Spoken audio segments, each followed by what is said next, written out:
All right, now that you've learned all the basic rules for algebra, solving by using addition, subtraction, multiplication, and division, you are ready to move into lesson 7.4, solving two-step equations. So a two-step equation is an equation that contains two different operations. So in order to solve a two-step equation, you have to use inverse operations to isolate the variable. But you need to know which order to do it in. So what you need to do is to solve an equation, you have to do Pemdas backwards. So Pemdas backwards, which means we need to get rid of our adding and subtracting first before we can get rid of our multiplying and dividing, before we can get rid of our exponents, and before we can get rid of our parentheses. We have to work backwards. So let's quickly see one common error. The common error is you'll see an equation like this, and you're used to seeing that with the answer on the right side, but when you have an equation the other way, you treat it exactly the same. So do not get confused when the variable is on the right side of the equation, because the equation is solved the exact same way. All right, let's get started.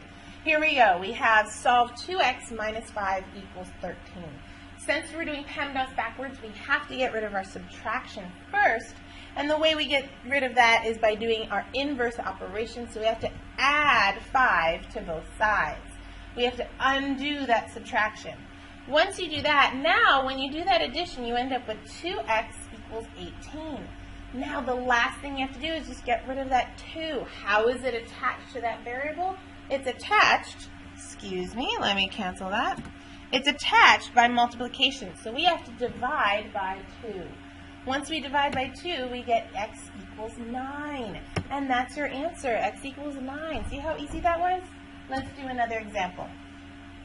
On the side here, you can see that you can check your answer just by plugging your solution back into the original equation and solving. So let's do another example. Again, to solve an equation, to isolate that variable, you have to do Pemdas backwards. So the inverse operation here is subtraction, because we're trying to get rid of that plus 1. So we're going to subtract 1 from both sides first. We're going to get 3 equals y over 8. Then we have to ask ourselves, how is that variable attached to that number? And you can see that that variable, you have to divide to 8. So the way we get rid of that division is we have to multiply. So you do that inverse operation. We're going to multiply 8 to both sides to isolate that variable, and we're going to get y equals 24. Notice that when our variable was on the right side of the equation, we didn't treat it any differently. We still solved it using Pemdas backwards, and we just did one step at a time. So your solution is y equals 24. And to make sure you're right, it's always good to mentally or physically plug it in and make sure you get the same answer. All right, next example. You pay $80 for a game system. The monthly rental fee for games is $M. Your cost for the year is $188. Using the equation 12M plus 80 equals 188, how much is your monthly fee? So we have to first take our equation. We do Pemdas backwards. We subtract that 80. We get 108, and then we can divide by 12 to get 9. Oh, it popped up again. Let's cancel that. So M equals 9. So that means, what does M represent? M represents dollars. So the monthly rental fee for games is M. That means $9 is the monthly fee. So the correct answer was B. All right, let's do our word problem. You and your friend rent a tandem bike. Your total cost is $42. That means when you write your equation, the whole equation has to equal $42. Write and solve an equation to find the number of extra hours you rented the bike. So we have to think about it. What are they saying? They say $24 for 3 hours, and then $4.50 for each extra hour. So the cost of the 3 hours plus the cost for each extra hour times the number of extra hours. will equal your total cost. So you have to take that $4.50, multiply it by any amount of hours you have over 3 hours. All right? So then we have to, remember, define our variable. Our definition for our variable, we're going to pick H just because we're trying to find the total number of hours we would need to rent our tandem bike in order to get $42 as our cost. So here is your variable, here's your definition. Remember, you can just write your definition as H equals number of extra hours, just like that. So then you can just plug in what you know.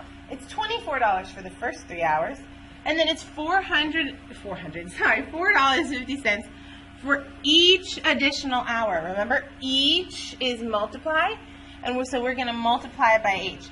So this is our fabulous equation that you should have made, and now we can just solve it to figure out how many hours we need to get $42. We can subtract 24, because we're doing Pemdas backwards, and we get 18, and now we can divide by 4.5 to get 4. So you rented the bike for 4 extra hours. Don't say 4 hours, because remember, H represents number of extra hours.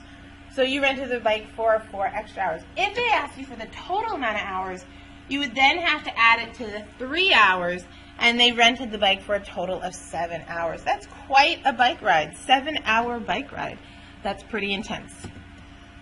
All right, next part. Now you need to learn to combine your like terms.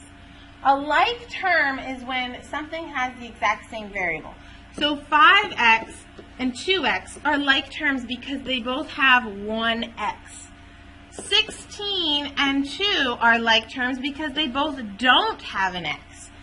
Now you're going to get into equations that have multiple terms, and before you can solve it, you have to combine those like terms. Now, your book used the distributive property to solve. I am not going to have you use the distributive property. I want you to just be able to do it, and I'll show you how. So here we go. We are going to solve this equation, but notice you have a 3x plus a 6x. So if you have 3 x's and you add 6 more x's, what do you have? Well, you just have 9x. Ignore this step. I do not want you to do that step. I want you to know that 3 x's plus 6 x's is 9 x's. And now you can just use your division to solve for your x, which is 5. So your solution is 5. And again, you can plug it back into the original problem to make sure you're correct. Another example here. Again, if we have 5 a's and we minus 2 a's, what should we get? Well, 3 a's. So I want you to not do this step, but just know if you have 5 a's minus 2 a's, you will get 3 a's. Now all I have to do is divide your 3 and get a equals 2. So your solution is a equals 2, and you can plug it back in to make sure you're correct. All right, that's the end of 7.4. Please do not rush. Take your time. If you need more examples, I will happily give you more examples. If you need to watch this again, go ahead, but this is too important to rush through. All right, go ahead and get started on your classwork.